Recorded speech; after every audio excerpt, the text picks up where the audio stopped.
Hello everyone, Wayne from the CERN Earth and Space Center here. In today's video we're going to be talking about that little dot that you can see right over my shoulder, and that is the planet Mercury. This is what it would look like through a very powerful telescope as it passes right in front of the sun. That orange texture that you see is actually the surface of the sun, and the shadow is the planet Mercury passing in front of it. We'll find out how you can spot Mercury in the nighttime skies or early morning skies, and it's a little bit tricky because it is so close to the sun. And then we'll fly out to Mercury and learn a little bit about that planet as we fly around it. So strap in and we'll go ahead and get started. So here we are, standing in front of the CERN Earth and Space Center at Triton College in River Grove, Illinois. The date is set for Saturday, November 21st, and the time is set for 6:30 in the morning. So in order to see these skies, you're going to want to wake up pretty early, just before sunrise. And that's going to be important because that's when you're going to see Mercury. We're facing towards the west, we can see here. We see the building of the CERN Center. If we turn ourselves around, almost 180 degrees, so we're facing towards the east-southeast. Then we'll see the sun starting to rise up in the sky, that nice orangish glow. And just above the sun, we have the planet Venus here, very bright and easy to see. And just below that, right next to the rising sun, just over the tree line, we can see the planet Mercury. Mercury is one of the trickiest planets to spot because you can see it with the naked eye, but it is the closest planet to our sun, which makes it very tough to see in the rising or setting sunlight. So you really need to find just the right time to go out and see it. Out here at the CERN Center, that will be right around 6:30 in the morning. That's when Mercury will be high enough above that tree line for us to spot it in the skies. If you have somewhere where there's a nice open field, maybe go out a half hour earlier or so, between 5:30 and 6 in the morning, and you'll get a little bit better view of it. And now that we know how to find Mercury in our skies from here on Earth, let's fly out to the closest planet to our sun and take a quick look at it for ourselves. So as we begin our flight out to visit the planet Mercury, let's talk a little bit about this planet.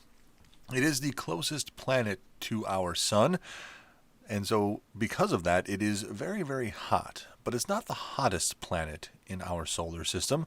That belongs to Venus, the second planet from our sun, and that's because Venus has such a thick atmosphere, it really traps and holds that heat inside. Now, Mercury is also, because it is so close, it has a very short year compared to many of the other planets.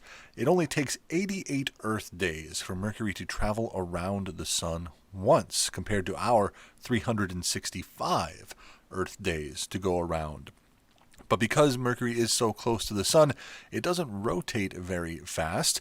It actually takes about 180 days, almost, to have one full day-nighttime cycle on the planet.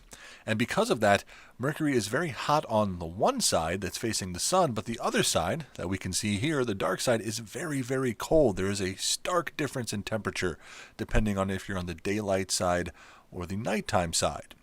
On the daylight side, it's about 800 degrees Fahrenheit. But on the nighttime side, in the shadows, well, there it's about negative 300 degrees Fahrenheit. So because there's such that stark difference, the average temperature of Mercury is much lower than the average temperature of Venus, where it is about the same temperature over the entire surface because of the clouds on Venus. Now, Mercury, as we see here, does look a lot like our moon that goes around the Earth, and it's pretty close. It's just a little bit smaller, or excuse me, a little bit larger than our moon, and it doesn't have much of an atmosphere, just like our moon, so there's nothing to wipe away any of the craters that are left from things crashing into it, and we can see that on its surface, all of those striations from debris flying around as stuff crashes into it.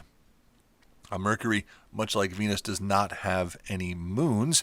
It's too close to the sun to have anything orbit around the planet instead of the sun itself.